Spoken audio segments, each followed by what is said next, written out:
Il y a des moteurs qui défient la logique, qui ne devraient même pas exister, des mécaniques plantées là où personne ne les attend, dans des caisses trop petites, trop folles et trop françaises. Le moteur de la Clio V6 c'est exactement ça, un bloc de Laguna calé dans une Clio, en position centrale arrière comme un pied de nez à tout ce qu'on croyait savoir de la citadine moderne. C'est un pari d'ingénieur, un acte de foi mécanique, un V6 atmosphérique dans une voiture née pour le bureau de poste. Et ce pari, il naît à la fin des années 90. Renault vient de tuer la Super 5 GT Turbo, puis la Clio Williams. Les fans de sportifs se sentent orphelins, alors que la tendance va vers le turbo discret, le diesel propre, Renault débarque avec un ovni. Pas une GTI, pas une RS, non, une Clio à moteur central, construite non pas à Flins mais à Dieppe, par Renault Sport en collaboration avec TWR, Tom Walkinshaw Racing, la même équipe qui a travaillé sur les Jaguars de course et les Volvo BTCC. C'est tout sauf une blague, c'est une série limitée, pas une vraie production. Une Clio gonflée, écartée, alourdie et motorisée comme une vraie bagnole de grand. La Clio V6 est née, et au milieu de cette bête compacte, un moteur qui attire la lumière. Au cœur de la Clio V6, il y a un moteur qu'on connaît déjà, mais pas comme ça. Le bloc c'est le L7X, un V6 3 litres à 60 degrés, issu à l'origine de la Renault Laguna, de la Safrane ou même de l'Espace. Un moteur conçu pour la souplesse, pas pour la nervosité. Un moteur de berline, de papa pressé ou de cadre moyen. Sauf que là, on l'a arraché à son train avant et greffé en position centrale arrière entre les roues arrière de la Clio. Le résultat, un caractère totalement transformé. Sur la Clio V6 Phase 1 des années 2000 et 2003, ce V6 développe 226 chevaux DIN à 6000 tours minute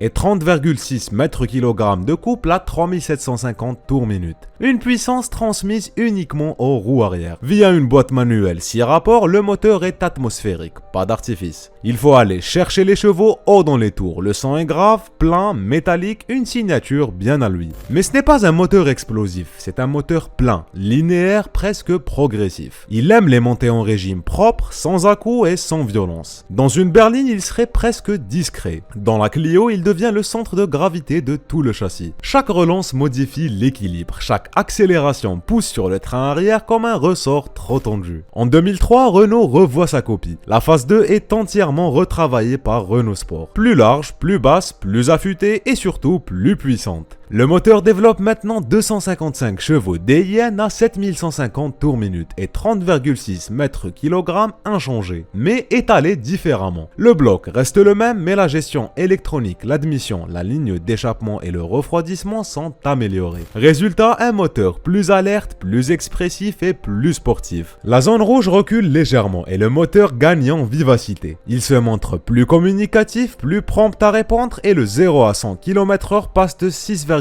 à 5,8 secondes. Mais ce n'est pas la vitesse qui marque, c'est la manière. Le moteur rugit derrière les sièges, juste derrière votre nuque. Il chauffe, vibre, résonne dans l'habitacle. On entend chaque soupape s'ouvrir, chaque explosion dans les chambres. On ne conduit pas dans le silence, on partage tout avec la mécanique.